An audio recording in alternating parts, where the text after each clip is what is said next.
Good evening, everybody. I'm Jonathan Feldstein. I have the privilege of being your host today and also serve as the president of the Genesis 123 Foundation. Our mission is to build bridges between Jews and Christians with Israel in ways that are new and unique and meaningful. And today we're doing that, but we're doing it in a way that truthfully I didn't ever envision. It's hard for me sitting here today with remembering a little bit of a sick feeling and sense of disbelief that I had 3 years ago. I recall Rabbi Eckstein with tremendous reverence and respect and affection, and I know I'm not alone in that.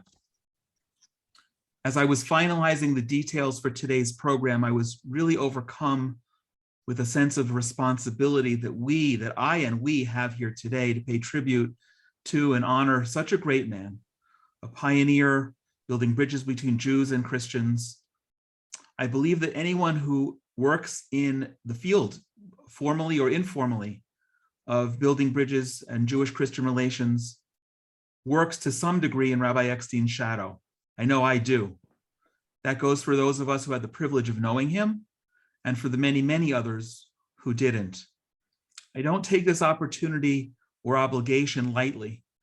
Less than 2 weeks ago, I was having a conversation about something else entirely with Joelle Eckstein, and she mentioned that today is the third anniversary of Rabbi Eckstein's death. The yahrzeit, the Hebrew anniversary, was this past week.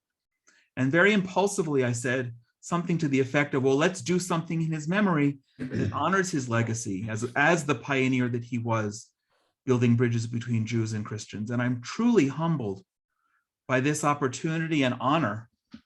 And I'm grateful for everyone participating today and who helped behind the scenes and offering their appreciation and support. But I have to admit, it's a huge responsibility to do something in honor of such a great man, to think that I might be involved in sufficiently honoring him, his memory, and his legacy. And as I was thinking about some of the details to finalize for today, I kept coming back to the idea as if I am in the place of the chazan, the prayer leader, during the high holiday service. There's a particular prayer that the chazan says, not in the plural, that as so much of our Jewish prayer is, on behalf of and leading the community, but this particular prayer is in the singular, on his own behalf, Hineni. The Hineni prayer, the chazan stands in front of the congregation, but basically is having an intimate one-on-one conversation with God, asking for his prayers to be received favorably on behalf of the community, despite any personal shortcomings. The chazan prays that even though he may have personal faults, God will accept his prayer on behalf of the community. And I kind of feel that intensity now, standing, or rather sitting in front of you with an enormous task and privilege to honor the legacy of Rabbi Eckstein, and praying that in organizing this and throughout today's program, that I and we will do justice to that goal. And I don't take that lightly at all. It would be a gross misrepresentation to imply at all that Rabbi Eckstein and I were particularly close friends. That's the case with many who will speak here tonight and share their personal reflections, and of course, many others who are not able to join us due to the fact that we only organized this a week and a half ago. His death is a loss for all of us, and as always is the case, much more so for his family. I know that everyone here today and who will watch this after joins me in wishing them continued strength and comfort, and that his memory will not always be a blessing, but a guide for them. But I can truly say without any exaggeration that on every occasion I had the privilege of being with Rabbi Eckstein, interacting with him, speaking with him, or even just waiting to board a flight together occasionally. And even in our emails, he was always kind, thoughtful, engaging, and sincere.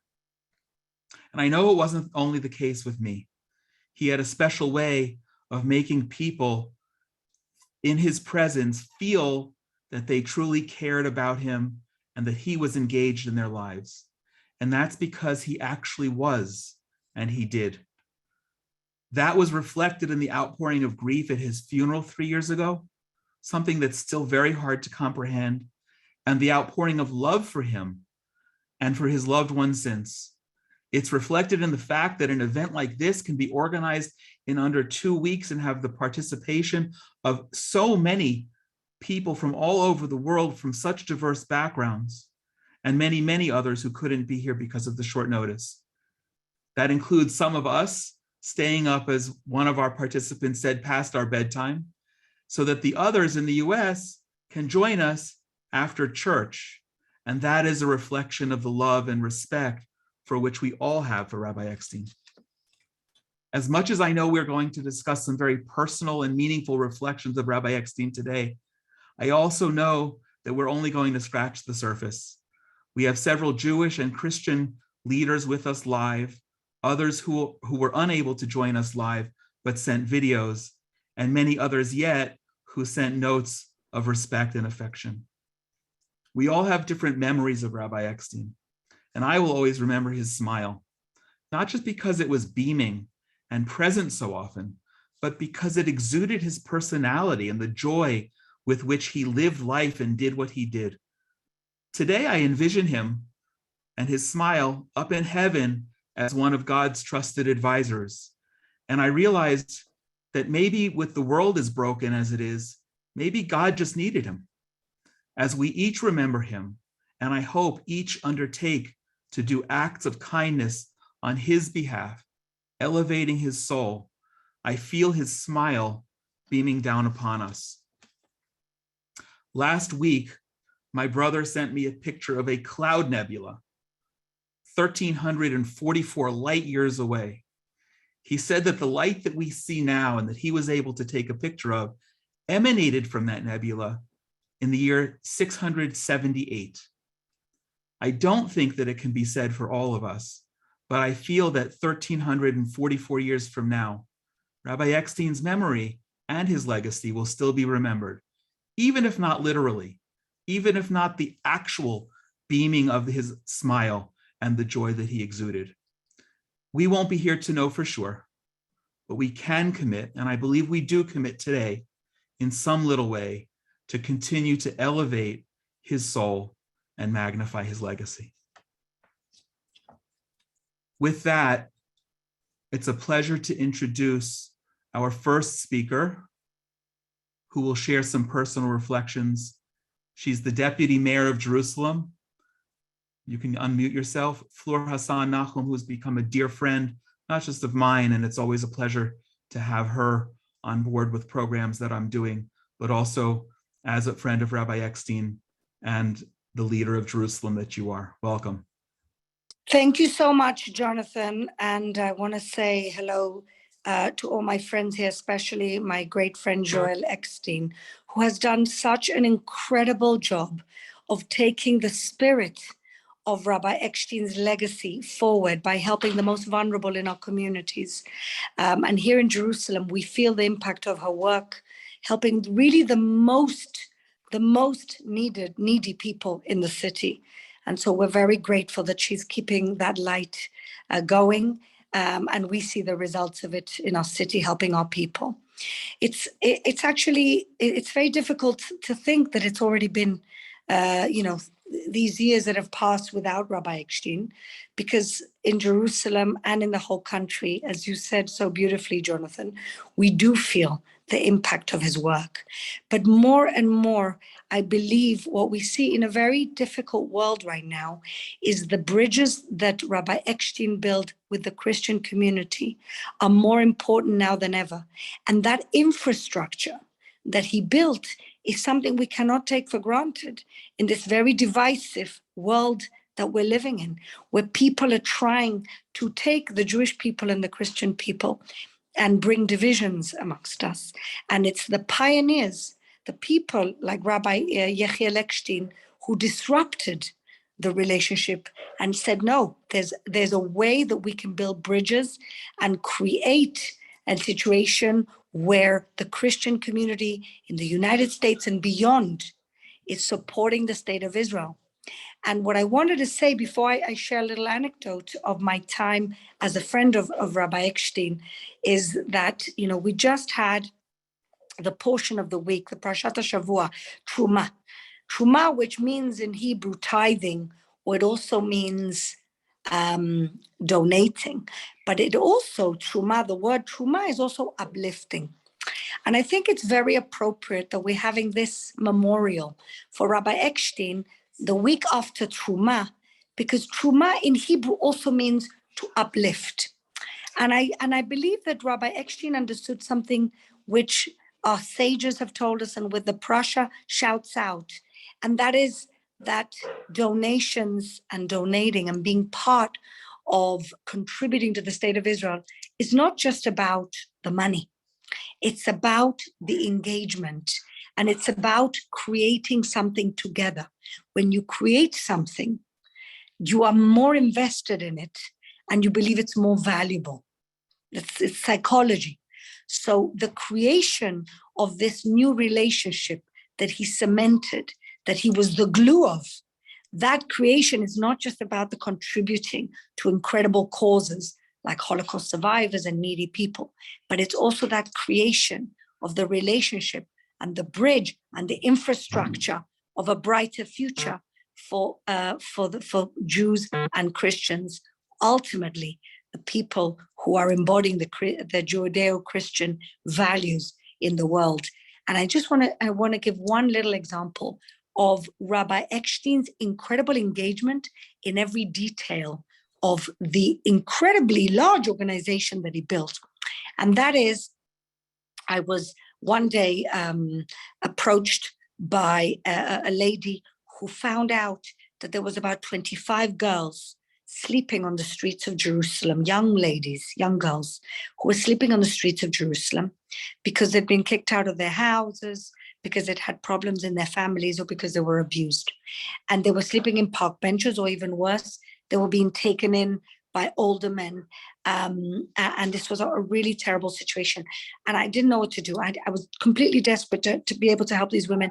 And I wrote an email to Rabbi Eckstein, and within 20 minutes, he was offering me his house to I don't know, Joel, what you thought of this, but he was offering his house to put these 10 of the girls and maybe find another house for another 10 girls. And I said, Rabbi Eckstein, you don't have to go this far, but help me with this organization that's gathering them in. But the fact that he took everything, so he was such an empathetic person and took everybody's suffering so closely to his own heart, to show to me that everything he did came from a place of bringing something new to the world, something better to the world, to correct the suffering that exists in the world. People can reflect on suffering, but Rabbi Eckstein took the suffering and turned it into productive solutions to help. And that is something, that is a story I will never, ever forget, that generosity of spirit, that menschkeit that it was. And so I'm privileged every year to be invited to his memorial service, and may we remember him and the kindness that he brought to the world and the repair that he brought to the relationship between Christians and Jews for many, many years to come. Thank you so much. Thank you, Fleur. It was a pleasure. Thank you. Another good friend who's also joining from Israel today is Bishop Glenn Plummer. In 2020, Bishop Plummer was appointed, acceded to his appointment that was made in 2019 as the first bishop of Israel from any, not just from the Church of God in Christ, which he represents, but from any evangelical denomination. Bishop Plummer joins us from just outside of Jerusalem, and it's always a pleasure to have you here with us. Well, thank you so much, Jonathan, and it's an honor to be here with you. To Joel, it is very special on this February 6th that my wife and I we wish we could physically hold your hand, but we're holding your hand virtually with you and saying that as much as we know that you're still, it's still a difficult time, we still extend our love and condolence to you. And it's interesting that when Yechiel made his transition, it was on February the 6th, but that, according to the Hebrew calendar, was the first day of Adar, Aleph Adar. And this year, that was last Tuesday, I think, and my wife and I spent a couple of hours with his daughter Yael, and so we extend our love and condolence to Yael and to, well, all of his children, and so please know that that's from our heart, Joel, and thank you for allowing us to be here with you. Some of my memory goes back. Starts maybe 16 years ago when now, you know, when we're public, he would call me at that time. I wasn't a bishop. He'd call me Pastor Plummer. I called him Rabbi Eckstein, but we were always on a first name basis, and I could never say his name quite exactly correct. I said Yechiel, and but then when he said it, he added the and every time I tried to say Yechiel right, he just looked at me and he kind of chuckled. And but we were always on a first name basis. And some of the things that I remember about him, first of all, we co-founded an organization together called FIBA, the Fellowship of Israel and Black America. And that was in 2006. We were both co-chairs. And Yechiel, if I may refer to him in the rest of my comments, actually had a burden to see Black America connected and united with Israel as well. And so although he had this broad outreach to Christians, and really under rather consistent criticism over the years, he was steadfast and unmovable. And he saw the American Black community key to building a relationship. And it was really, whoops. I don't know if you can hear me, but for some reason, my video has stopped and it won't let me start it up. So I'll just have to talk over my picture. Let's see. Well, there you are. All right. And so in any event, we, at about a year, first of all, we hosted this big event, thousands of people in the audience, 2 big choirs, a Jewish choir and a Black choir, Black church choir. And Yechiel and I both had tuxedos on, and we were on this big stage, and that was one of our first public events that we hosted, big name artists, recording artists, and we became very close. And he asked me if I would go to Ethiopia with him, which I'd never been. And I said, all right. And so we together went to Ethiopia, he, I, and a small camera crew. And I remember the night before, so we went up to the northern mountains of Gondar, and the whole point was where the Ethiopian Jews, several of them were making Aliyah from Ethiopia to Israel. And so we traveled with them. We went to travel with them from the mountains down to Addis Ababa. And the night before this group left, I remember, and I will never forget it, my family was kind of being broken apart. In other words, the husband, his wife and children were leaving, and he was staying behind. And I remember looking at Yechiel, and he just began to weep. And everything we were doing, we had cameras following us, and even on camera, he was still very comfortable with himself, and he was so sensitive. Most of the time especially with the Ethiopians, they were very close to his heart, and he wanted to see many of them make Aliyah, and he did a lot of sacrifice to make that happen. Maybe several years later, he encouraged our denomination, the Church of God in Christ, top leadership to come here. And I think, Joel, you were on that trip with us, and so was Yael.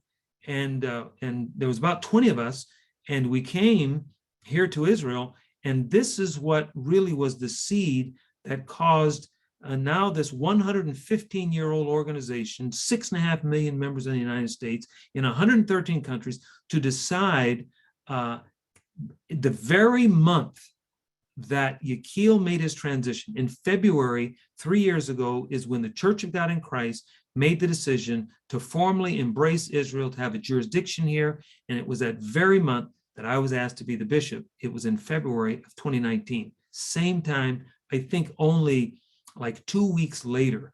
And I was already so moved because of Yechiel's death. And so the timing was so strange to me. And so here we are now in Israel, living here now a year and a half, and I only can take my hat off to Yechiel Eckstein. When I say only, not the only person, but I'm taking my hat off to Yechiel and his memory on behalf of the Church of God in Christ. We salute him. We love you, Joel, and all the family, and we thank God for the memory of Yechiel Eckstein. And thank you, Jonathan and Joel, for giving my wife and I. She's on there with the red, even though it says the name Glenn Plummer. That's Ruth Pauline Plummer, and so we are so grateful to be part of this celebration. And really, it's celebrating his life. So thank you so much, Jonathan. Thank you for joining us, Bishop Plummer.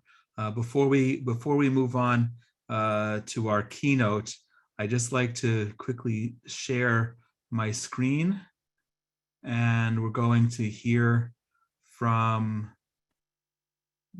Knesset member and former mayor of Jerusalem, Nir Barkat.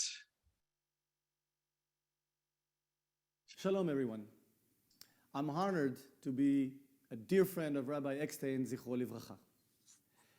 Rabbi Eckstein is a very special, dedicated Zionist Jew that was able to bridge the love and care of people from all over the world that were willing to help and focus that help to the needy.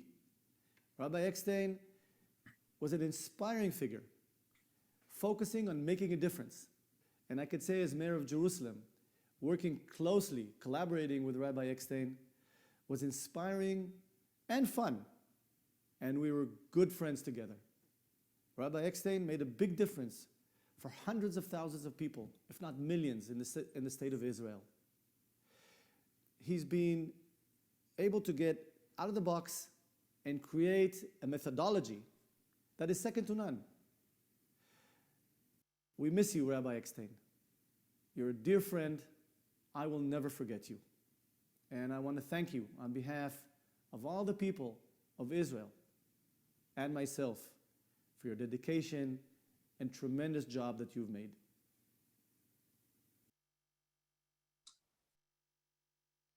Knesset member Nir Barkat was not the only person who was unable to join us in person today, and we will have other reflections as well. Let me take this opportunity to welcome our keynote speaker for what I know will be a fascinating dialogue. Avi Dichter, member of Knesset and former government minister, has been a member of Knesset here in Israel since 2006. He's a member of the Likud party, and he's also appointed in 2020 as Israel's representative to the Interparliamentary Union. From 2020 to 2021, Knesset member Dichter served as chairman of the Special Committee for overseeing the Fund for Managing State Revenues from the Tax on Profits from Gas and Oil. That's a long title for something that's very significant, especially in an era when we've discovered tremendous amounts of gas off our coastline. From 2015 to 2020, he also served as chairman of the Foreign Affairs and Defense Committee. Knesset member Dichter previously served as Deputy Minister of Defense, Minister of Public Security, Minister of the Homefront Defense, and the Director of the Shin Bet, Israel's Secret Service. Born in 1952, Avi Dichter served in Sayeret Matkal, the elite Israeli Defense Force Commando Unit.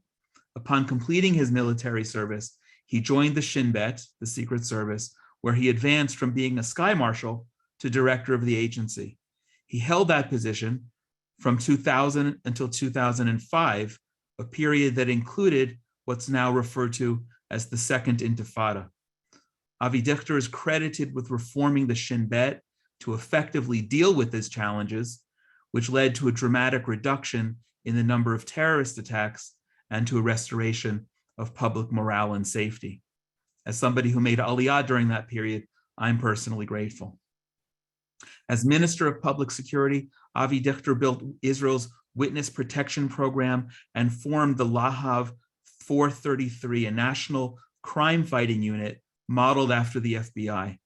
He helped gain passage for the Communications Data Law, which governs how law enforcement can obtain phone records, and implemented electronic gathering of fast, accurate, and actionable intelligence. This led to the jailing of many of the heads of some of the largest crime organizations here in Israel. In addition, during his term as Minister of Public Security, he signed cooperation agreements with the United States Department of Homeland Security, Canada's Ministry of Public Safety, and ministries in several European countries. From 2013 through 2015, Avi served as a volunteer chair of the Foundation for the Benefit of Holocaust Victims, which is especially meaningful for him as the son of Holocaust survivors. Avi Dichter holds a Bachelor's in Science from Bar-Ilan University and an executive MBA from Tel Aviv University. He served as a research fellow at the Brookings Institute in Washington. He speaks fluent Hebrew, Arabic, and English. And one of the things that's really nice, in addition to adding to the long list of professional and state-run attributes, when we spoke the other day, I realized his biography was wrong. We have to increase. He is married with the son of and the father of 3 children, and not 8, but 9 grandchildren. Avi Dichter, that's a pleasure to be able to introduce. Welcome, and thank you for joining us. Well, thank you very much, Jonathan. It's a privilege to talk to so many people from so many states and countries, Israel, the United States.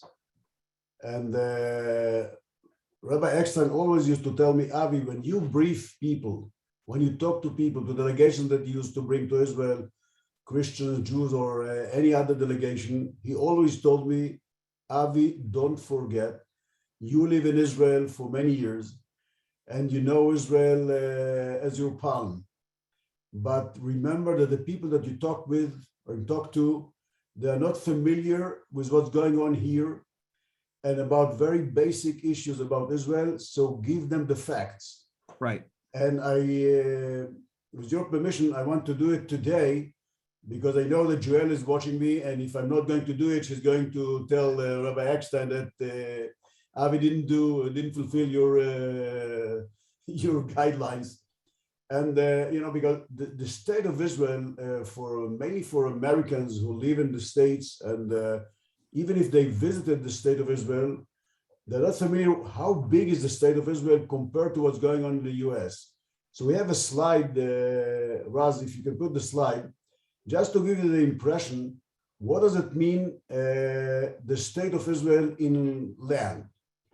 We are 22,000 square kilometers, day and night, 22,000. Just for proportions, for example, Egypt, which is near Israel, it's 1 million square kilometers. Saudi Arabia is almost 2 million square kilometers, even more. And if you go state by state or country by country, you understand that the state of Israel is just a spot of 9 million people, amongst them 7 million Jews and 1.5 million Muslims, Arabs. And it's among an ocean of 600 million Muslims, east of Israel, west of Israel, north of Israel, and south of Israel. If we can see the slide, I'll be delighted to give you the impression how it looks like. And if there's a technical problem, so that's the reds. That's in Florida, the land of Israel, the map of Israel in blue, and you can see just in Florida, it's less than 50%. If you move to the Middle East, just to see the spot, the red spot, if you see the red spot that we just, אתה יכול להחזיר את זה למפה של המזרח התיכון.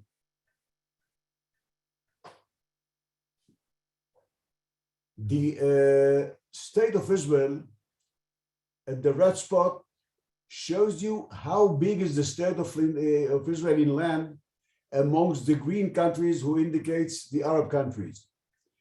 Even just to write the name Israel, you have to borrow part of the Mediterranean, otherwise you cannot write it on the red spot. So if you see east, west, south, and north, we are covered with an ocean of Muslim countries, and that's something that we have to remember, because it's a threat.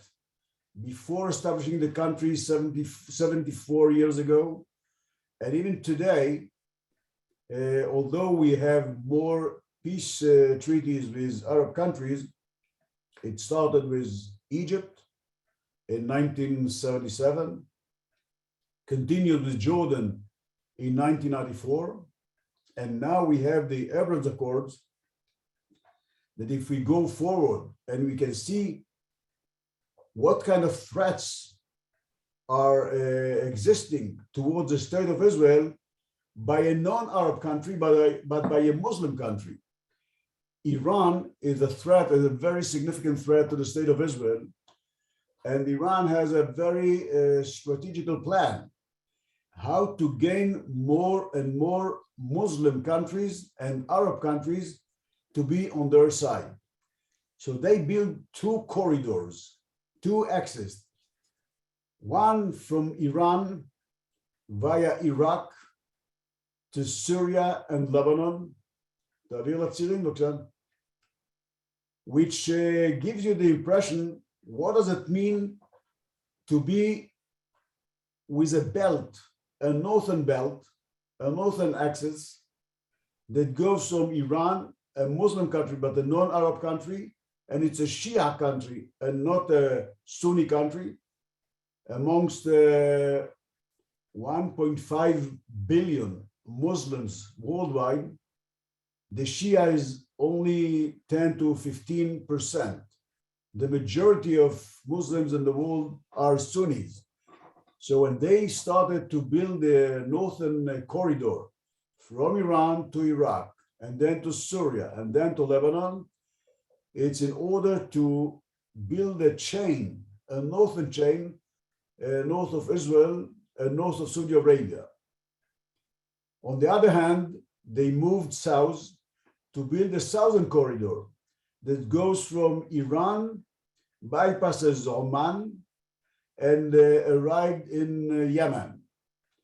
In Yemen, because there is a minority, a big minority of Shia in Yemen, they are well known as the Houthis.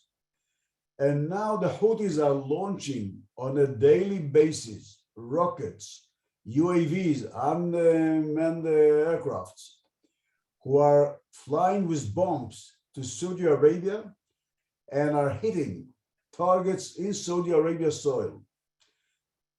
Iran, of course, is running as proxies to organizations in Gaza Strip, like Hamas, like Palestinian Islamic Jihad. So when you take it all around, you understand that Iran today is creating a threat, not just to the state of Israel, but even to some other countries. And when they decided 2 years ago to launch long-range missiles, cruise missiles, and unmanned aircrafts with bombs into Saudi Arabia, oil center, refineries, and destroy within less than an hour 50% of the capacity of producing oil by Saudi Arabia. That's a threat that, by the way, the United States didn't respond at that time. and it created some significant problems among the Arab countries. What should they do? I think that the most beneficial step that Israel gained from such a situation was the fact that some Arab countries decided to sign what is well known under the name Abraham's Accords. And the Abraham's Accords is a very significant new phenomena between Israel, the national state of for the Jewish people, and Muslim countries, Arab countries, that didn't happen before. And when you take the Gulf countries, including the Emirates, who are built on 7 Emirates, and of course Bahrain and Oman, and on the other side, under Egypt with Sudan. So when you analyze what does it mean in the future terms, we are now in a situation of COVID-19 pandemic, so it's hard to predict what will happen. But once you have the chance to run direct flights from Israel to Australia, above Saudi Arabia, above Oman, to the Indian Ocean, to Australia, you can reach a line of aircrafts, passenger aircraft, to go straight from Tel Aviv to Sydney. It's a flight that takes the same time that you fly from Tel Aviv to Los Angeles. On the other hand, post the peace treaty with Egypt, and after creating diplomatic relations with Chad, we needed another country, either Libya or Sudan, to be our ally. Libya is a crash country, so we decided to do it with Sudan. And now we have diplomatic relations with Sudan, which means that we have the capability, and I'm sure it's going to happen as soon as possible. It means that we will be able to have direct flights from Tel Aviv to South America. Today, when you have to go from Tel Aviv to Australia or from Tel Aviv to South America, you have to fly to Europe, which takes you a long, long time, and it's almost a full day to go either east or west. So the Abraham Accords, in addition to many other beneficial issues, it gives you a very good opportunity to build good relations with those countries, to build direct ties with other countries in South America and in Australia, including economy. And I'm sure that once the COVID-19 will be a piece of history, and I hope it will happen as soon as possible, I'm sure that we shall see and listen to different situations. For example, South America has a lot of people who are trying to come to Jerusalem, Christians who are trying to come to Jerusalem, but going via Europe, it's very expensive. Once you have a line of 10 hours direct flight, I'm sure it will be a dramatic increase in number of people, Christians, who are coming from South America to visit Jerusalem and the holy places in Jerusalem for Christianity. So these are the facts. Just before we are going to talk about Rabbi Eckstein, that I think that for me, you know, the name bridge builder is the best way to describe in 2 words Rabbi Eckstein. You know, even I remember one of my friends asked me, Avi, did you read the book of Bibi?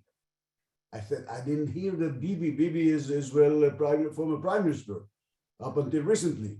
I said, I didn't know that Bibi wrote a new book. He said, no, the bridge builder. And and I think that when you read the book and when you hear people who are talking about Rabbi Eckstein, including my friends who just talked from Jerusalem and other places, that's Yechiel Eckstein. You know, I remember when we started to know each other, it's 16 years ago. I was Minister of Homeland Security in Israel. And unfortunately, we were together during one of the rocket strike from Gaza into Israel. And we arrived in a small city, Kiryat Malachi. It's about 40 kilometers from Gaza Strip. And it was a very heavy strike on this city, and 3 people got killed by a rocket that hit their balcony. And Rabbi Eckstein told me, Avi, if we can go there, I'd be very happy to do so. I said, no problem. And we went together to the city of Kiryat Malachi. We arrived there, just arriving near the house of the family that lost her kids, and a siren went off, which means a rocket attack. And I was looking for a shelter, and we found right away a shelter to stay in. And I just wanted to make sure that it's a safe place. And Rabbi Eckstein was in a total different mood. He started to talk with people. I was looking for a safe place, and he was looking for good people to talk with. Now, the people over there, they spoke Russian. They spoke Amharic, people who came from Ethiopia. And Rabbi Eckstein spoke with the Russian in Russian, with the Ethiopian in Amharic. I said, hey, how many languages do you speak? And he spoke, I don't know where he mentioned to learn so many languages, but he spoke, they understood. And then we arrived in one apartment that it was very sad because they had young people over there, and they were sitting, and when we came in, they asked for some help and in some issues. And Rabbi Eckstein saw a guitar on the wall. He asked, who is playing the guitar? And one of the kids said, I am. I'm learning. He said, bring the guitar, we shall play together. And he took the guitar. And, you know, when I said that's Rabbi Eckstein in Israel, when you say a rabbi, the last thing to think about is the guitar. And he took the guitar and he started to play on the guitar, and they started to sing. And he sang very emotional songs. I'm telling you, people were over there with tears in their eyes. They said, we haven't seen such a rabbi in all our life here in Kiryat Malachi. So I think that the way that Rabbi Eckstein used to communicate with people is something that, you know, it's hard to find. And it's something that you really ask yourself, how come that he knows how to communicate with adults, with men, with women, with children, in so many languages, in so many places, and people are hiding in a shelter, and people are working in another place, and people of the electricity community organization in Israel that he visited there in order to see some issues nearby. And I'm telling you that when I used to meet with Rabbi Eckstein, he was so focused on things that he is supposed to hear, that in one day, I remember it was the day that his father was hospitalized in hospital.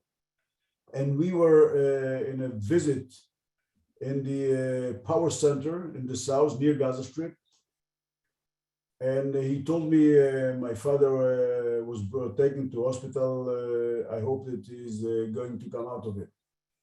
And so Rabbi Eckstein, we can make this visit in another time. We shouldn't do it today. He said, no, people are waiting for me, and I'm going to finish this visit, and then I'm going to the hospital. And unfortunately, when he arrived at the hospital, it was too late. So it showed you that Rabbi Eckstein, when he was concentrated on something, he put all his mind thoughts and all his energy to learn, to understand, to hear, and to tell.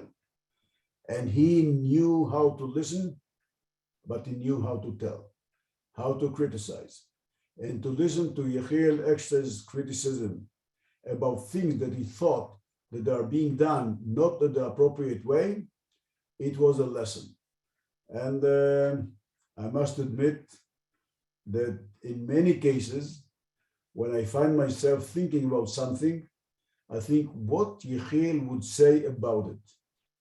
And as a bridge builder, he built bridges, not just between Christians and Jews, between people from all over the world and Israel. He built bridges between Israelis. And,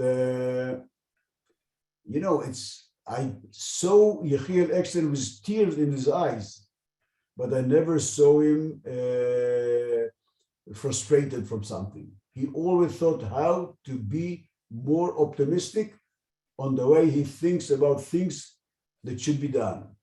And that's something that he was a teacher, he was a rabbi, he was a friend, he was a family member, and he was a real Zionist who loved Israel with all his heart. Yehi Zichro Baruch. Thank you for sharing that. As long as I have the privilege of being the host, I just want to dig a little deeper on, of course, your area of expertise regarding security, but you were just speaking so beautifully and passionately about Rabbi Eckstein. And I love the anecdote that you shared about his seeing the guitar in someone's house and how you said when someone thinks of a rabbi, they're not thinking of somebody who's going to pick up a guitar and play. But Rabbi Eckstein was known for many things. And when one thinks of a rabbi, and I would argue particularly here in Israel, one does not think of somebody who cares about, much less builds bridges with Christians. Can you share how that impacted you? Yeah, it's not a secret that you can find some communities, mainly amongst the Jews who are going to the extreme, that they don't like people who are trying to build bridges between Christians and Jews. It's a minority of people, but they exist. And Rabbi Eckstein, he always said, I'm going with the majority and I don't listen to the minority. I know that's the right thing to do. When he used to bring people, Christians from the United States to Israel, and he told me, Avi, I want you to tell them the things that you've done under your capacity as head of Shin Bet, when you fought against terrorists, when you fought terror attacks. And it's not easy, to tell people who are coming from different planets. They're not facing terror attacks on a daily basis like we had in sometimes here in Israel. And although you tell them the stories a few years after, but unfortunately, sometimes you have to tell them about things that just happened. And I remember that once we had a delegation that came and we went to Hadera. It's a northern city, far away from Gaza Strip.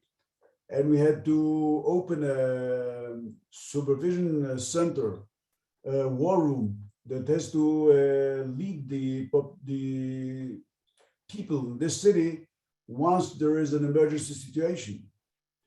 And although it's not the most significant city in Israel that is going to face an emergency situation, but Rabbi Eckstein explained to the people who were in the delegation, explain what does it mean when a siren is went off and you have to give instructions to people and they have 2 minutes, 3 minutes if it's far away from Gaza or from Lebanon. But what should be done if it's very close to the Gaza Strip, for example, from Ashkelon, the city that I'm talking with you now, which is 30 seconds, and you have to be very accurate, and you have to be all over the city, because your victims are coming from the undisciplined people who are not running to the shelter, but trying to see the Iron Dome who is hitting the rockets down, but it's not 100% proof of success. And one rocket that the Iron Dome is missing is going to hit a place that it might be flooded with people. And he always used to say that the way that we should work And the way that we should calculate our steps is not about the majority of people who are disciplined and we run to the shelter, but we have to ask ourselves about those who are far from the shelter, who are old to run to the shelter, how we can help those people. And when he used to explain it to delegations used to come from the United States, and he told them, I'm telling you, I used to listen to it. I said, he's doing it better than me. He certainly had a passion. Let me pivot back to you were just speaking in terms of it on a personal basis, but relating to security. And in your introduction, first of all, thank you for showing the graphics that you did, vividly depicting the threat from Iran in the east and to the north and to the south of us.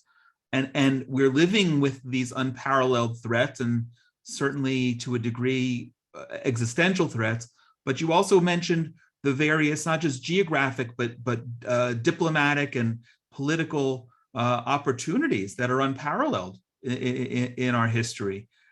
What can you share or discuss that are the main opportunities that allow us as Israelis and all of our friends, Jews and Christians all over the world, to understand how and why Israel is and will continue to be safer and stronger?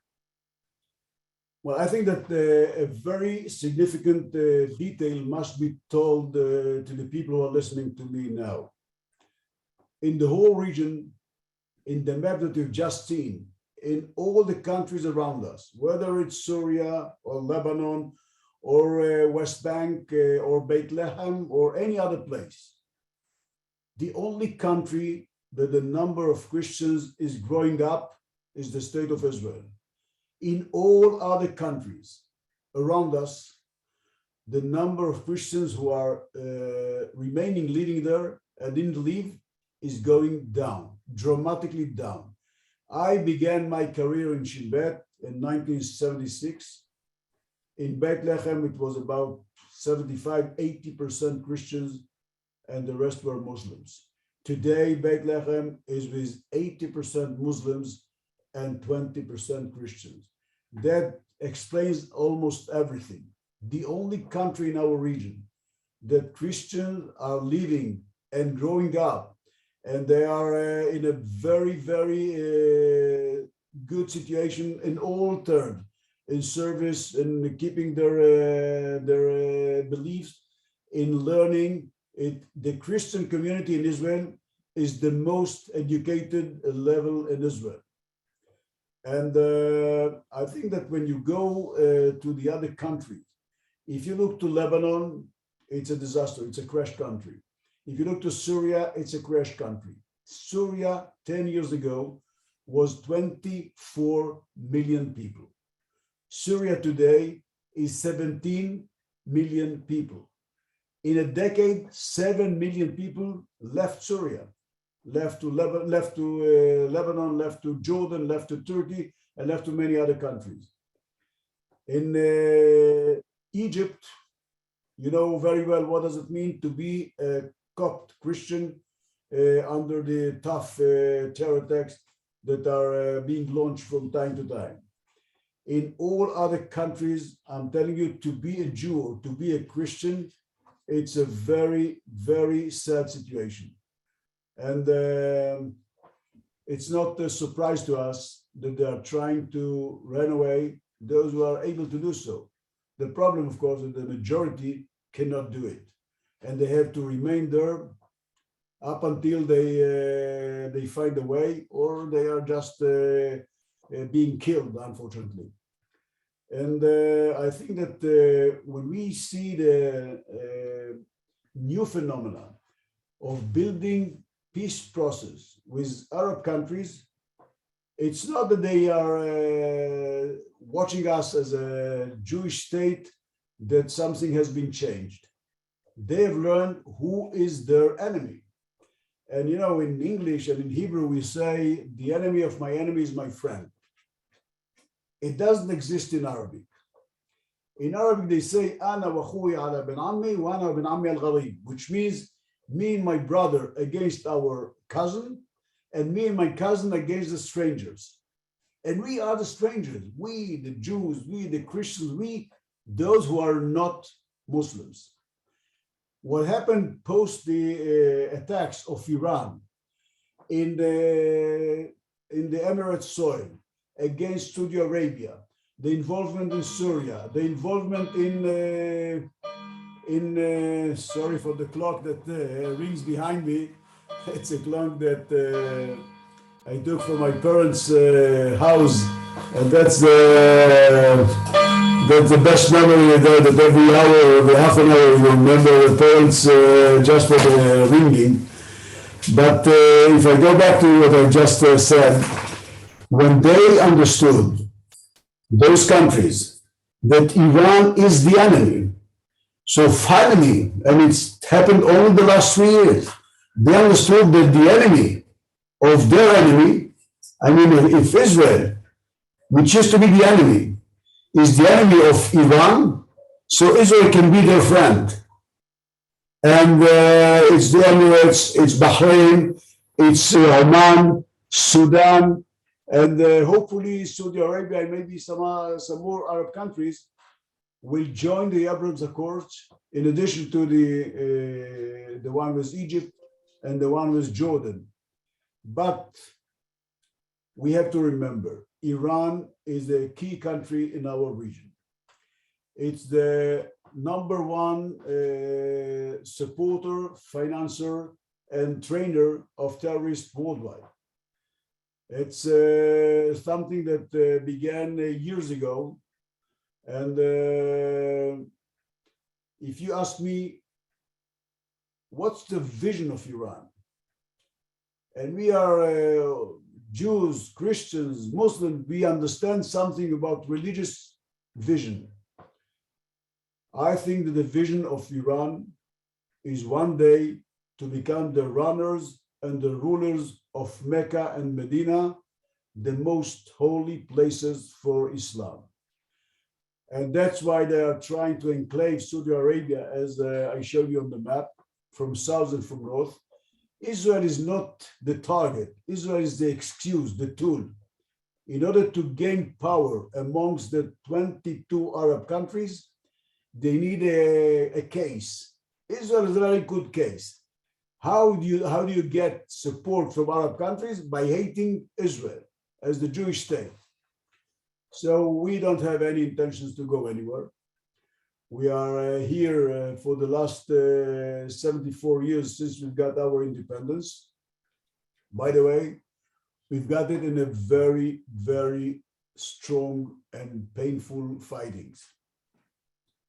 Because when we've got the partition plan that was confirmed by the United Nations in November 47,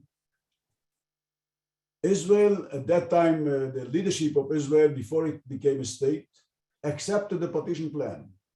And I'm telling you, my dear friends, that the partition plan gave the state of Israel 55% of the land between the Mediterranean and Jordan Valley. It gave not all parts of Israel that you know today. Even Jerusalem, according to the partition plan, was not under Israeli supervision. Try to imagine, Jerusalem was not under our supervision.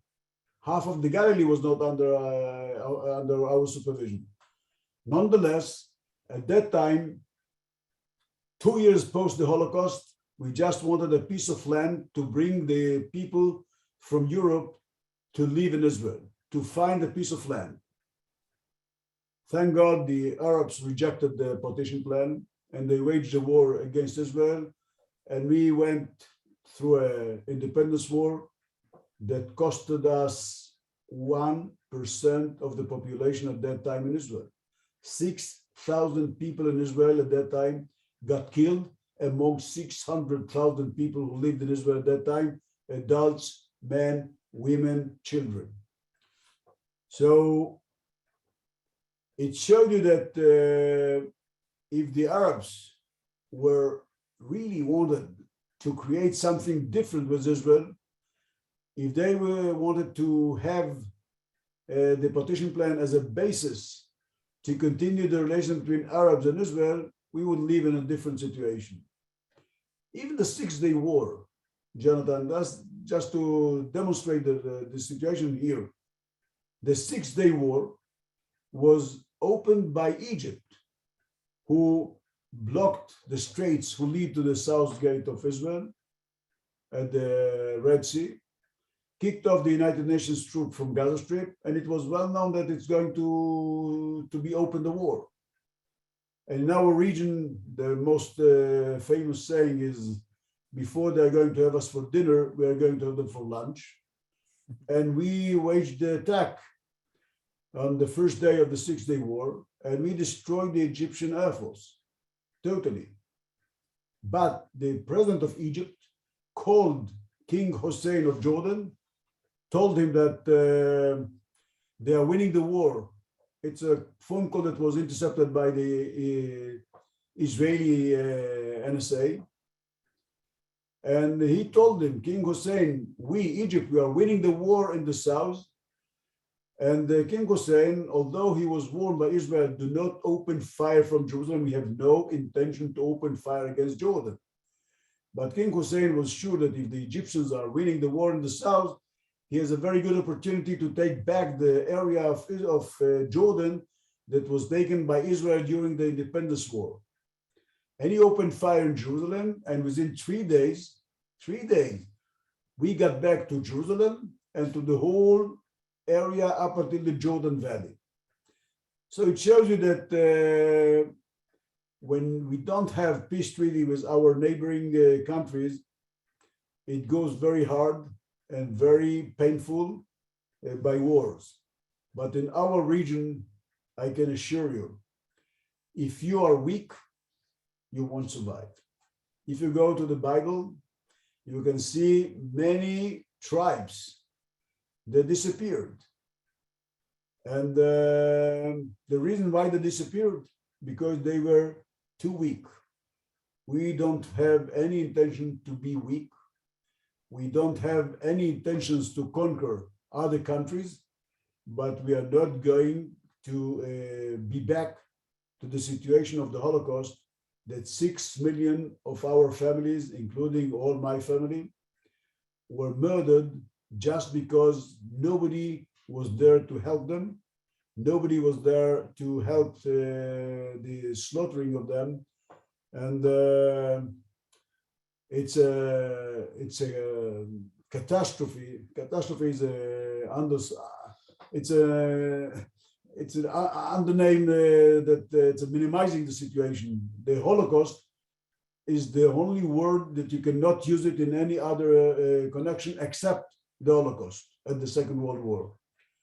So we are trying to build new relations with other countries, to elaborate the relations that we do have today, and to explain the whole world that Israel is going to live, is going to flourish, is going to bring and to absorb people from all over the world who see Israel as their home. And those who are trying to carry out terror attacks against Israel, it's not going to work. I always, in the last 51 years of my life, I'm fighting against terrorists. And I'm telling you, it's a fighting that helped and saved life of, I don't know, it's thousands, 10,000s, I don't know how many. But it's the network of countries like the United States, like some European countries, who are fighting terrorists in a real way. We shall win. The good guys will always beat the bad guys.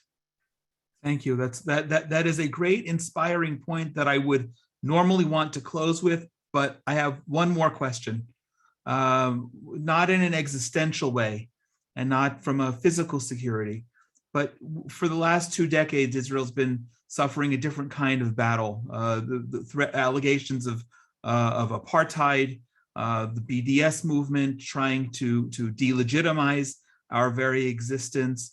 And most recently, last week, as you know, Amnesty International issued a scathing report, which undermines the very legitimacy of the state of Israel because it refers to so sort of the original sin of Israel and Israel's birth as being the penultimate moment when we became this apartheid state discriminating against our Arab citizens. Can you just briefly comment about that? Yeah, thank you, Jonathan, for raising this point. You know, as you said at the beginning, I am the head of the Israeli delegation to the IPU, to the Inter-Parliamentary Union. It's in another label, it's the United Nations of the Parliaments. It includes 179 countries. And we just had a conference in Madrid last November. And it was interesting to see, you know, it's like in the United Nations, if you have a voting today that says that Israel is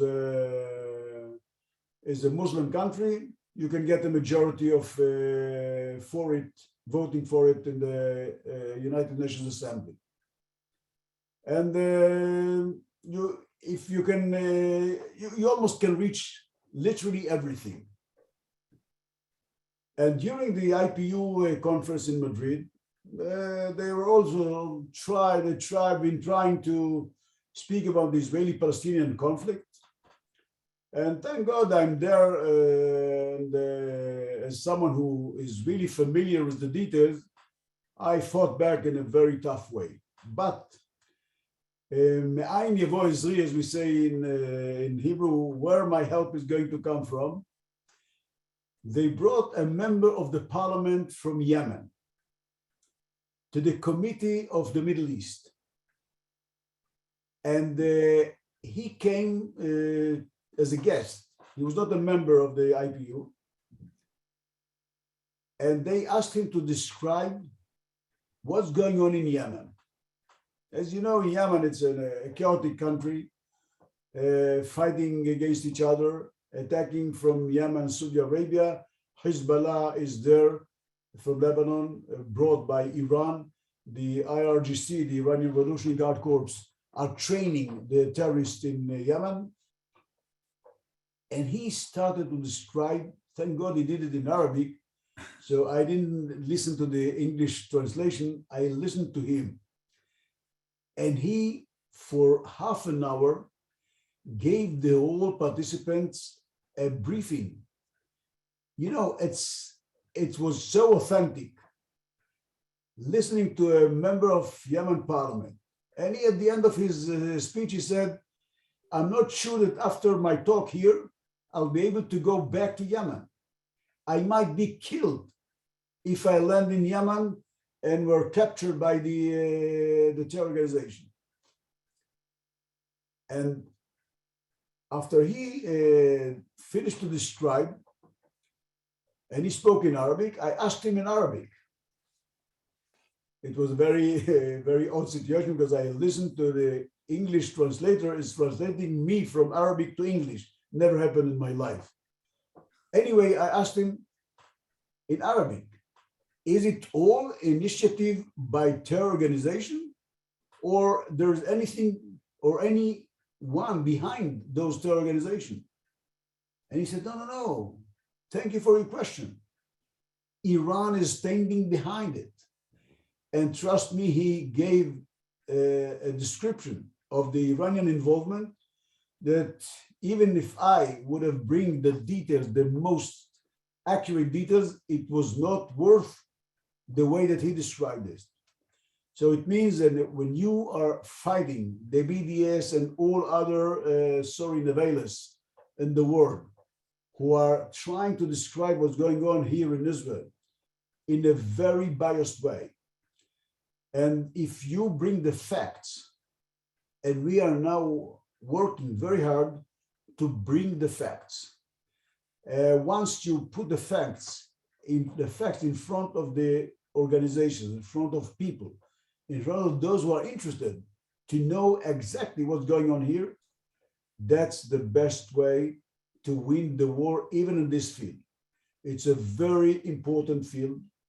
And when you bring people, whether from the evangelical from the United States or from many other countries, even from Asia, when you bring them to Israel and they land in Tel Aviv, they are shocked. They can't believe that that's the state that they've learned that is apartheid, because they see how many Arabs are working in Tel Aviv, how many Arab students are learning in Israeli universities, and how many doctors, how many nurses, how many you can see them all over.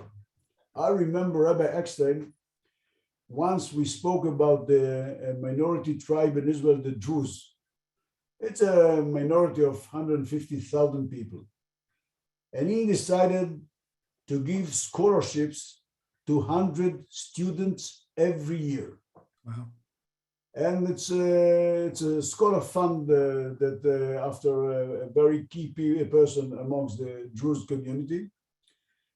And he used to come every year to the ceremony that 100 students, males and females, by the way, more females than males. And he was so happy. He told me, Avi, you know, it gives me a good feeling that we are doing for Jews, for Arabs, for Druze, for Christians, for everyone. And that's, I think, something that in Israel you can learn only if you know the facts. Because all others is Bobemaises, and you have to translate it because I don't know how to say it in English. Baba Mice is a myth, a legend. It's in Yiddish. Yeah, it's Yiddish. One language that you forgot to mention that I speak also. Ah, okay. But it's, I'm telling you that once you know the facts, once you are able to tell the facts, once you are able to put the facts in front of key people, of leaders all over the world, you know, when you are confronting the facts, you know, it's hard to fight back. I remember myself, and that's the last point. I was, as you said, a fellowship at the Brookings Institute and in Washington. It was just 4 years post 9/11. And we spoke about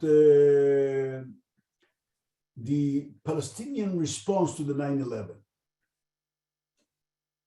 And I brought short video that was taken in Ramallah and other places.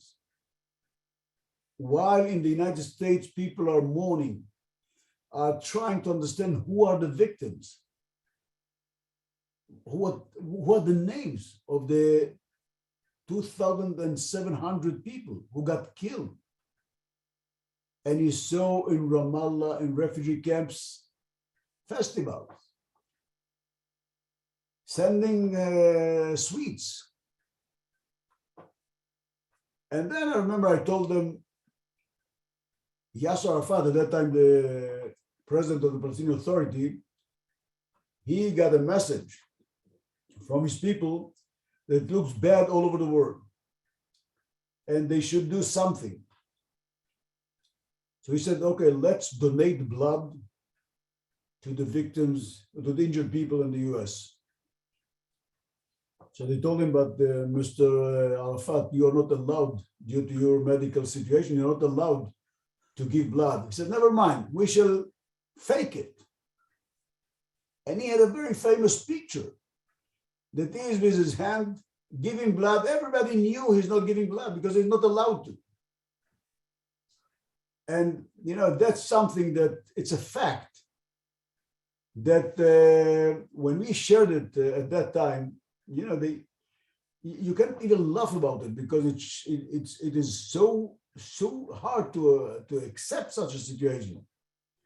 And then I remember one of the former generals of the American military came to the stage, and he said something which is very, very,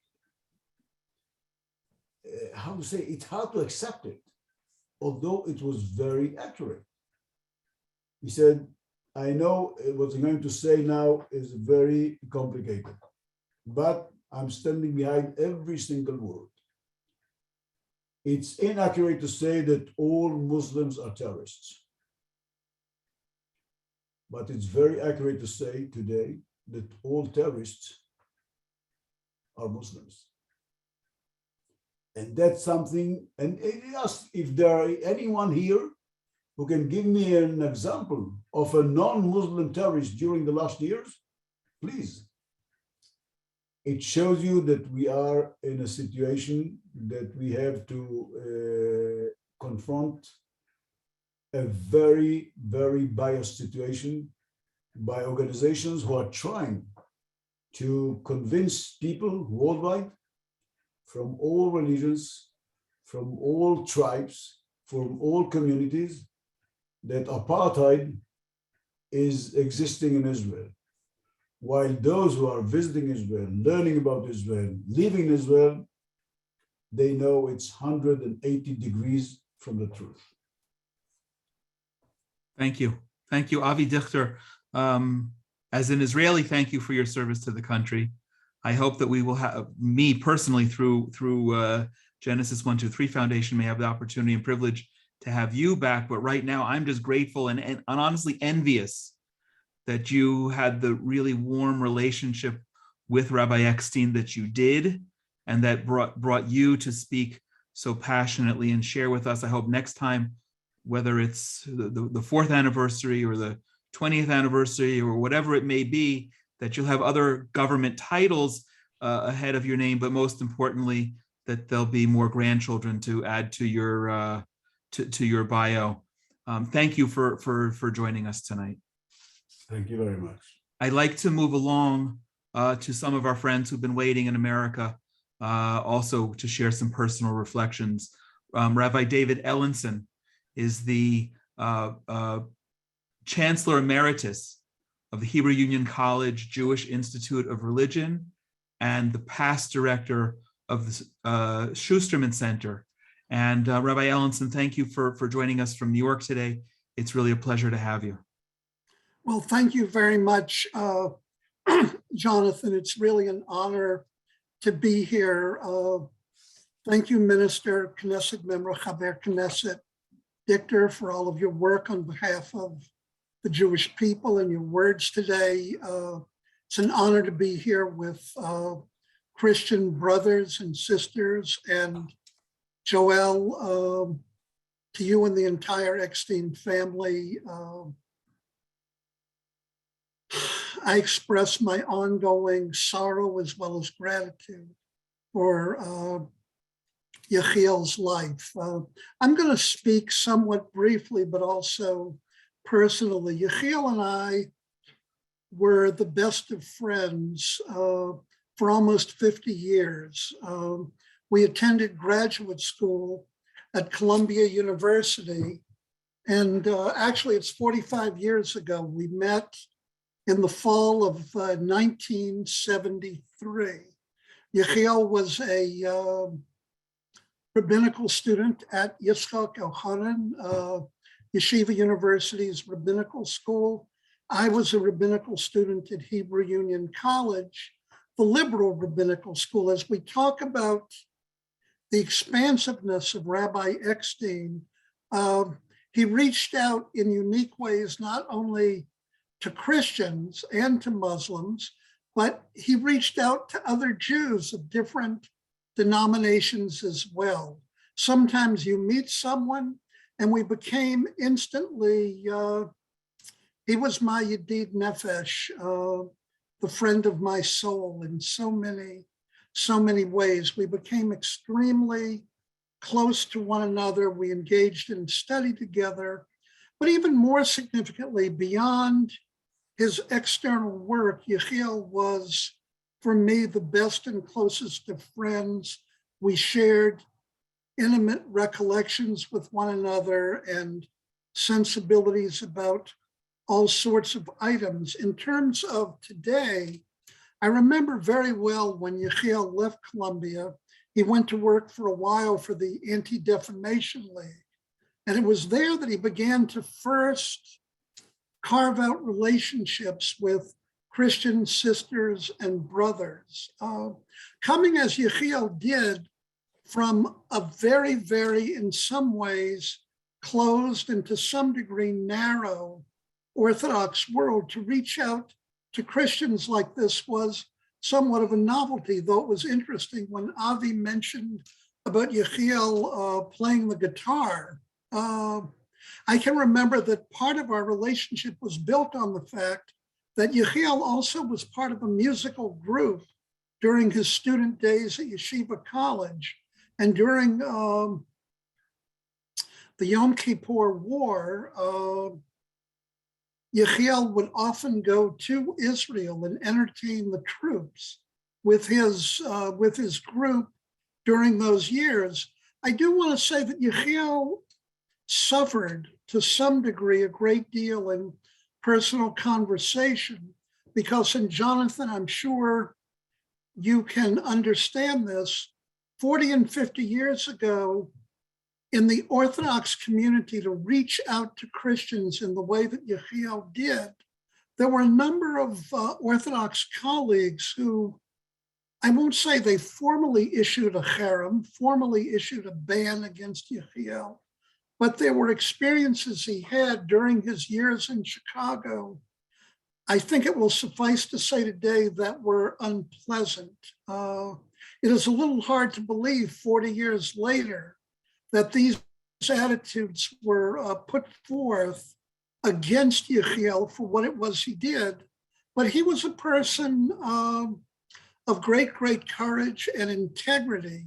And Yechiel was genuinely committed during all of these years to forging relationships with Christian brothers and sisters. And I speak to the reverends here, as he began to increase his activities and he established his own foundation, he felt embraced and welcomed by so many of you. And he would tell me almost with tears of what it was for him to go to evangelical and other churches and to be welcomed and embraced as he was, and that the support that was forthcoming. Yechiel was completely committed, among other populations, to the Jews of the former Soviet Union. The conditions under which they lived were horrific. He took many trips over there. He was committed to helping these persons when they became Olim and moved to Medinat Yisrael, to the state of Israel. And he was always extremely grateful for the helping hand. And as the assistant mayor said earlier, the trumot, the willing contributions that so many Christians made to aid the Jewish people as we return to our ancestral homeland in Eretz Yisrael and forged Medinat Yisrael, the state of Israel. I'm going to end with just one story, because I know that there are others who are yet to speak. Yechiel was particularly fond of a halakha, of a Jewish law, in Maimonides' Mishnah Torah. And there a phrase from Psalm 145, the 9th verse, I think it is, was quoted, where Maimonides was asked, why is it that we are supposed to engage in acts of charity, tzedakah, and acts of decency and common goodness with our non-Jewish brothers and sisters?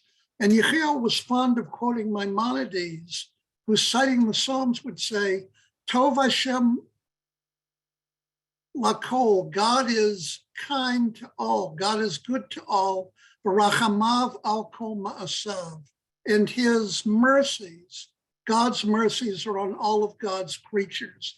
For Yechiel, his Zionism, his particularism, his concern for the Jews in Medinat Yisrael in the former Soviet Union, and for all who were impoverished, knew no bounds.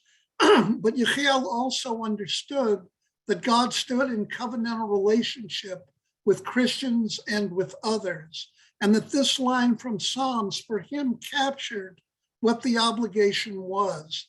Yechiel also liked very much a responsum, a Jewish legal opinion that I once taught him. I was very, very pleased that I could bring an element of Jewish knowledge to him that he did not know, previously, given Yechiel's broad expanse of Jewish knowledge, Joel, that didn't happen very often, but on this one occasion, it did. I had written a paper on a rabbi named Azriel Hildesheimer.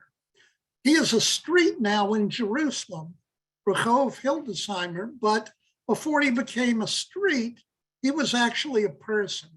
He was the head of the Orthodox Rabbiner Seminar, the Rabbinical Seminary in Berlin. And in 1863, Rabbi Hildesheimer was asked the question, are the Jews of Ethiopia, are the Falasha of Ethiopia, are they Jews or are they not?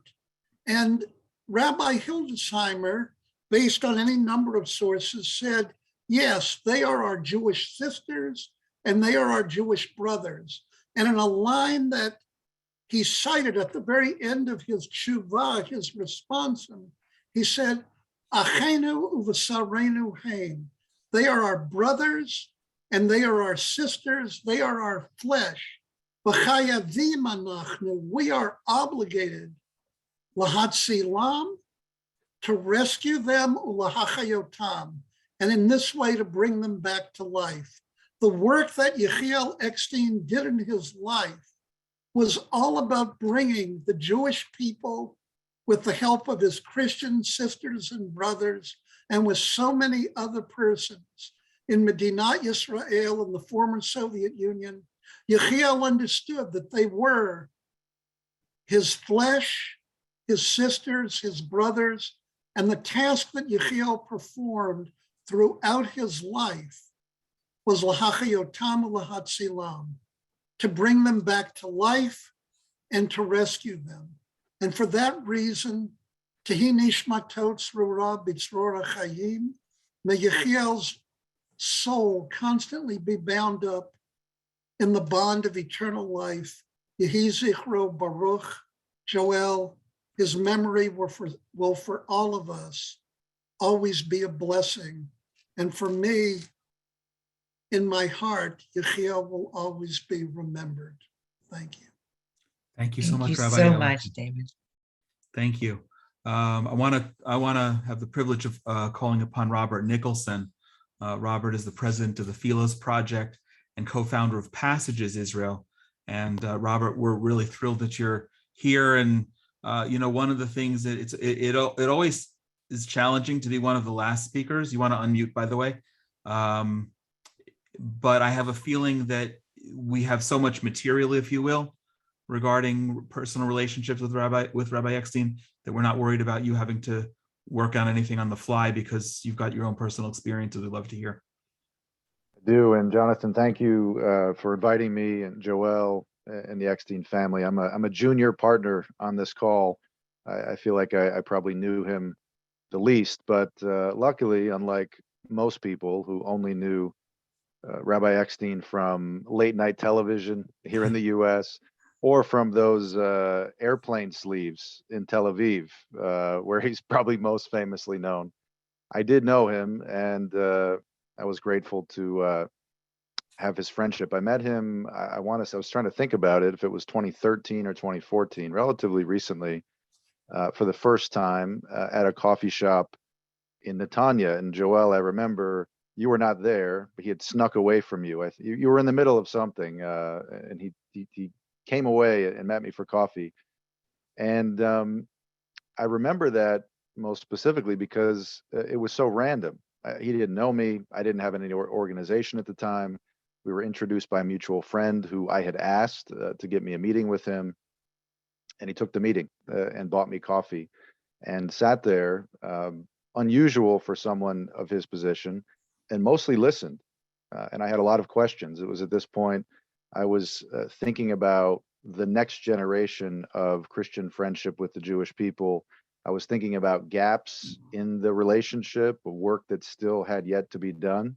And I was just kind of, pouring out all of my thoughts to him. And he sat there very patiently and listened to everything that I said. And of course, he was larger than life for me at the time, someone who had done everything that was already said on this call, had paved the way, had been for years a voice, crying in the wilderness, kol koeh bamidbar. And on the Jewish side, which is a much, much harder thing to do, as Rabbi Ellenson said here just a few moments ago. And so I was honored by the meeting. I was especially honored that within maybe 15 minutes, he actually offered to hire me right there in the coffee shop, which was, I think, maybe my favorite memory of Rabbi Eckstein, just because it meant so much to me at the time. And I could tell that what I was saying resonated with him, and that although he'd done all of this work, I mean, it's just unbelievable for one human being to do or to at least catalyze all of what he did all over the world. But he still felt like there was a lot more to be done. And I think, two things I'll say, and I'll close. I don't want to take too much time here, but what I love about him, and I still think of him as sort of being out there, right? And kind of standing over all of the work that all of us are doing, is that he was a man of action. It's very, it's not so novel. It was more novel back when he started, but even then it was not novel, especially after 1965 and Nostra Aetate, to say that Jews and Christians should talk to each other. But that's what was so genius about what Rabbi Eckstein built, was that he went much further than that, right? He wasn't just interested in interreligious conversation. That's the go-to for most people. Let's sit around a table and compare notes. We'll talk about theology or history. But what he did was, rather than confront the Christians face to face, he brought the Christians alongside him, right, shoulder to shoulder, and said, let's walk in a direction. Let's do something together. And along the way, we'll get to know each other, right? We'll talk. I'll talk about my people. You can talk about your people, and we'll get to know each other, but we'll get to know each other in the context of action. He was a man of action. And this is what I love so much about him and his work. Was he was always doing, and there were just a few anecdotes mentioned here on the call about some of what he did, but he did, right? He was decisive, he was action oriented, and for me, when I think about Rabbi Eckstein, it's that, right? He was a doer, and I aspire to be that. But the second thing I want to mention is that he was, and I think he himself understood himself as part of a larger historical movement, right? And on the cutting edge of that movement.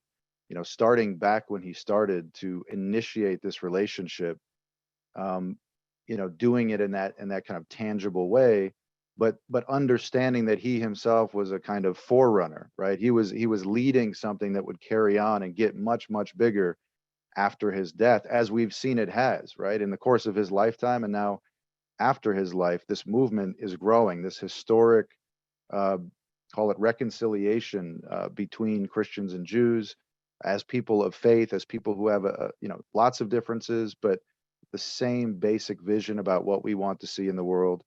And so I think that as great as he was, he was humble about what he was doing, right? He understood that there was something much bigger that he was part of. And I think that was the nature of him offering to hire me, right? Was to say that this movement needs to carry on, right? There needs to be lots of people like him, like me, doing this work and really changing the world, changing history, not to be too dramatic about it.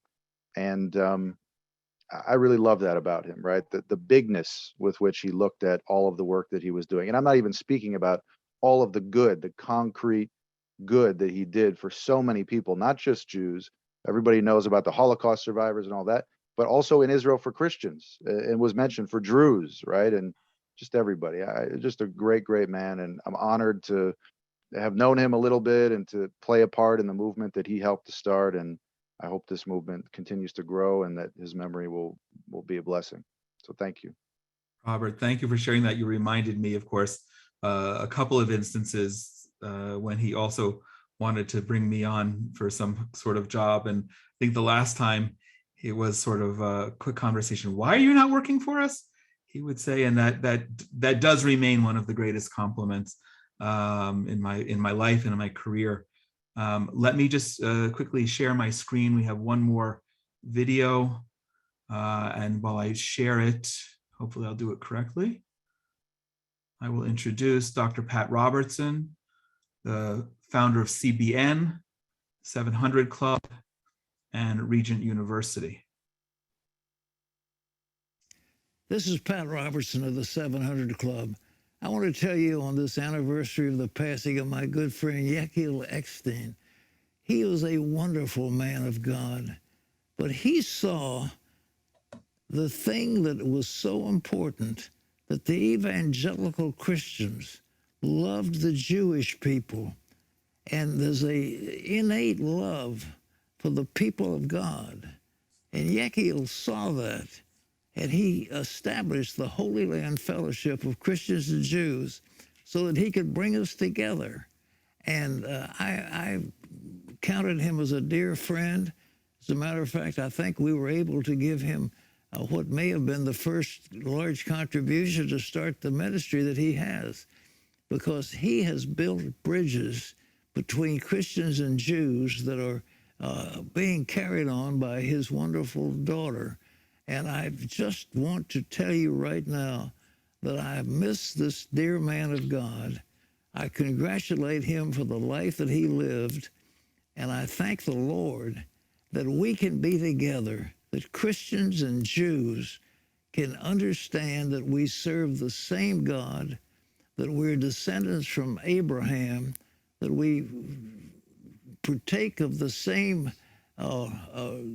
root and vine that God Almighty has established for his chosen people. And so on this anniversary of the passing of my good friend, I just say that I am grateful for his life.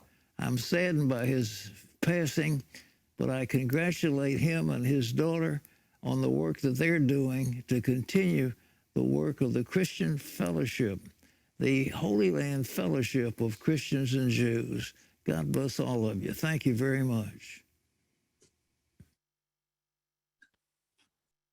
Just before we really truly wrap up, Joel, I'm going to ask you to say something, but I want to just, there were many people who could not join today for timing or other issues.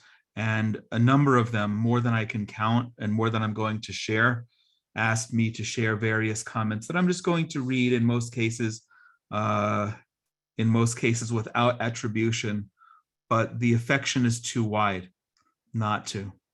Rabbi Eckstein had a vision and purpose which I share, and I need to see now more clearly.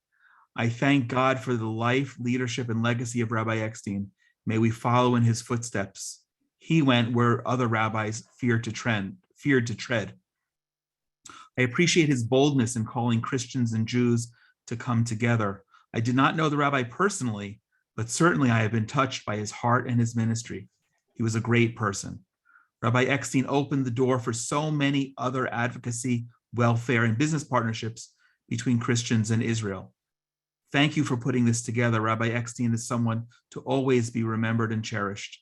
I do not have the privilege of knowing Rabbi Eckstein, but our work of building bridges benefits daily from his legacy. His legacy lives on. Thank you for honoring my brother's memory and for continuing to pursue my brother's passion for Jewish-Christian relations. Thank you for embracing Christians. We are your friends and we always will be. Shalom to the Eckstein family for being bridge builders. A great, amazing man, a blessing to many people around the world. He was an incredible source of inspiration for all who knew him. He was a true mensch and a generous, humble soul. He was kind to all. Bless his memory. He was beloved, sensitive, and a devoted friend. How important his work is to the world. Thank you for sharing your truth. May your legacy and life work continue. Rabbi Eckstein rests his duty on earth and has greatly impacted many people. May Hashem bless him and keep the family of Rabbi Eckstein. A great man, I'm grateful for his work. I praise God for his life and for the plans which God fulfilled through him. Rabbi Eckstein was an inspiration. He left a trail for Jewish-Christian relations to follow. He is greatly missed. It was my honor and privilege to have a close personal relationship with this giant of a man. And from Dr. Stephen Muncie,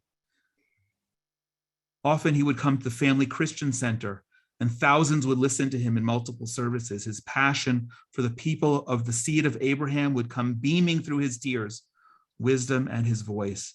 His bridge building to one culture to another was his gift. He brought Christians, Jews, and political leaders together to understand the covenant of God for the land of Israel. The rabbi was a visionary, not only while he lived, but was determined for his legacy to go beyond him. Today, his DNA rises in his daughter Yael to become the voice of Esther to the ears of the world for people of Israel. Rabbi Eckstein's anniversary of transition has not dampened the spirits of his partners or those who hear his sound in the voice of Yael. He lives through her eyes, vision, wisdom, and passion. The calling and the dream lives on, Christians for Jews. And finally, I had the honor of working with Rabbi in the founding stages of the fellowship. He and I spent hours together conceptualizing how to reach a Christian audience. When the former Soviet Union began to release Jews, we began to consider the challenge of potentially resettling 100,000 Jews. We never could have imagined there would be more. Yet, as important as these programs were, the best part of these meetings was hearing Rabbi Eckstein share his heart. He had tremendous vision, and like many entrepreneurs, wanted to take every opportunity simultaneously. No matter how successful our meeting went, they would always end with a list of challenges we still needed to address. The list was always growing because Rabbi Eckstein's compassion knew no bounds. I treasure the memory of those times. I am a better person for having spent time with him. I miss him greatly. Dr. George Puya.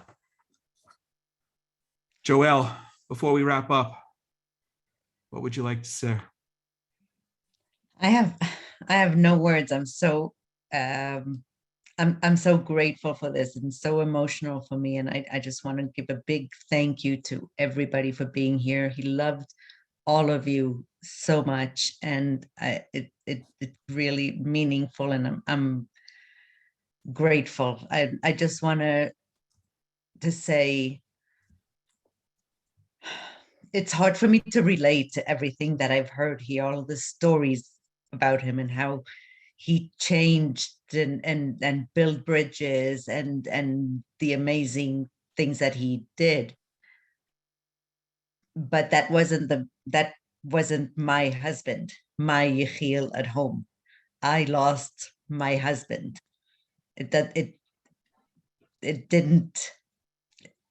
wasn't the visionary that was living at home. It was a different hat.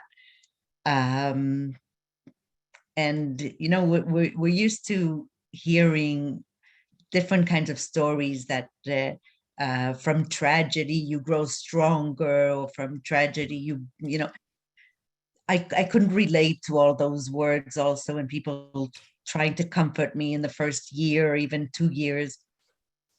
I couldn't see a future for myself. And in one moment that day when I got home and found him dead on the floor was a shock and a total, life as I knew it ended that day.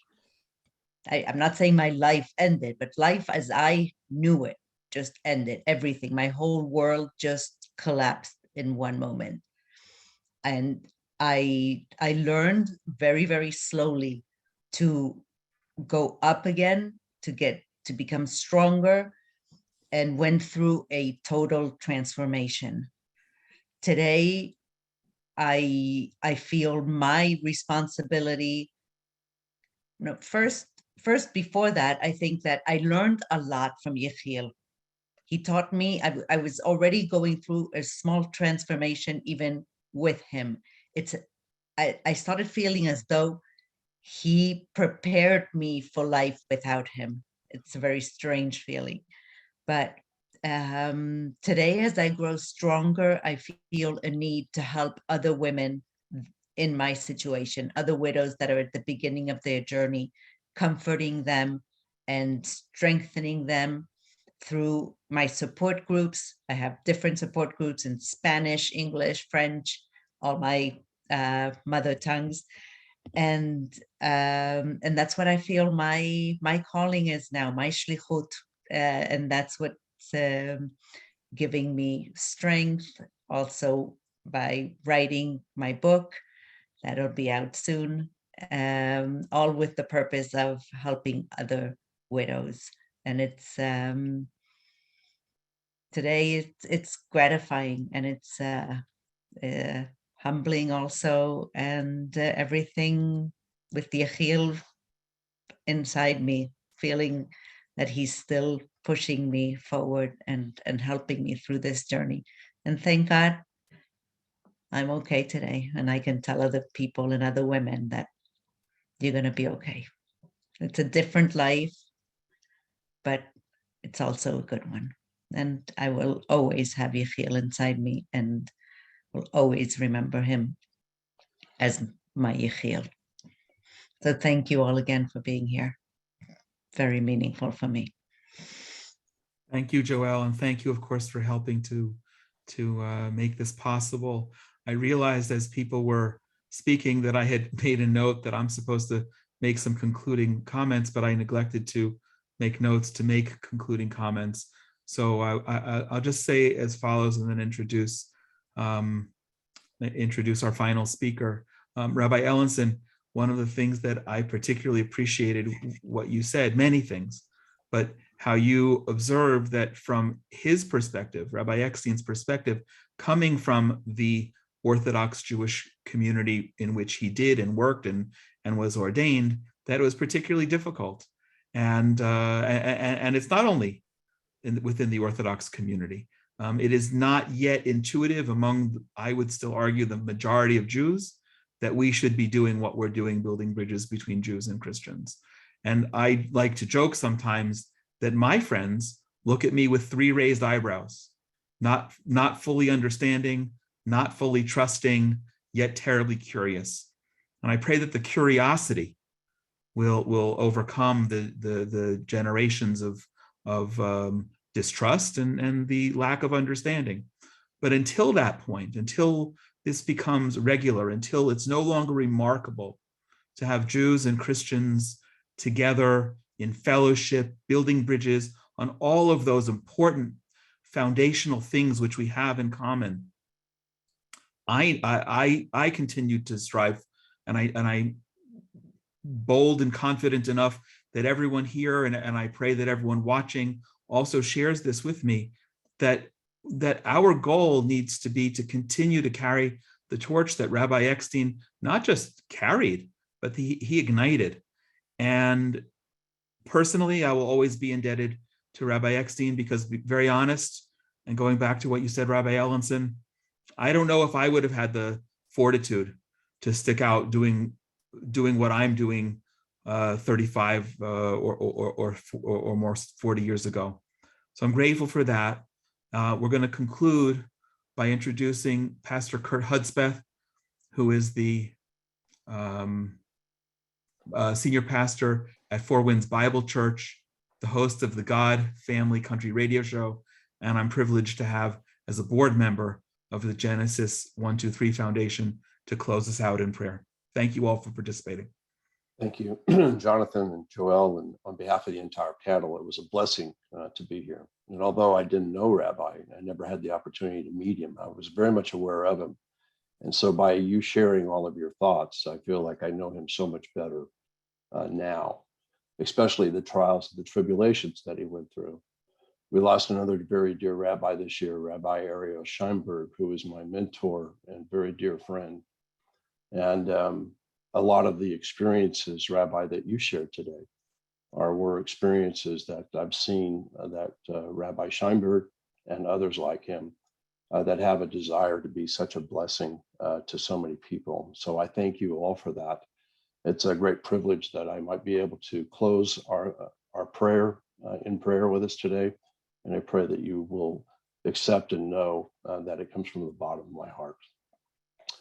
Lord, I come humbly, Father, before you, praying for the peace of Jerusalem. May they always prosper who love you, Father. And I pray for the peace within your walls and the prosperity within your homes. And for the sake of my brethren and companions, I pray peace be within them. For I know he who keeps Israel shall never slumber nor sleep. Your promises to us, Lord, tell us that you have loved us with an everlasting love. And therefore, Lord, with loving kindness, You have drawn us together, Christians and Jews, your elect, to look after one another and bless one another.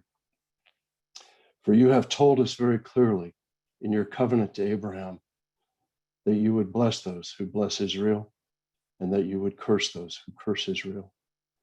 May my Christian brothers and sisters never forget that we are debtors. For if the Christians have been partakers in the spiritual things, their duty is to also minister to our Jewish brothers and sisters in material things. May we never forget that, Lord. And may all of us never forget that we serve the God of Abraham, Isaac, and Jacob. And that my prayer and my blessings for peace for over all the Christians and Jews, not only here today with us, but all around the world. May they be blessed abundantly. I pray for all of this in your holy name. Amen. Amen. Amen. God bless you. And I appreciated it so much to be a part. What a blessing this day was. Thank you. Thank you, Pastor Kurt. Thank you, everyone, for joining. Have a great night and rest of your day. God bless you. God Thank bless you. Thank you.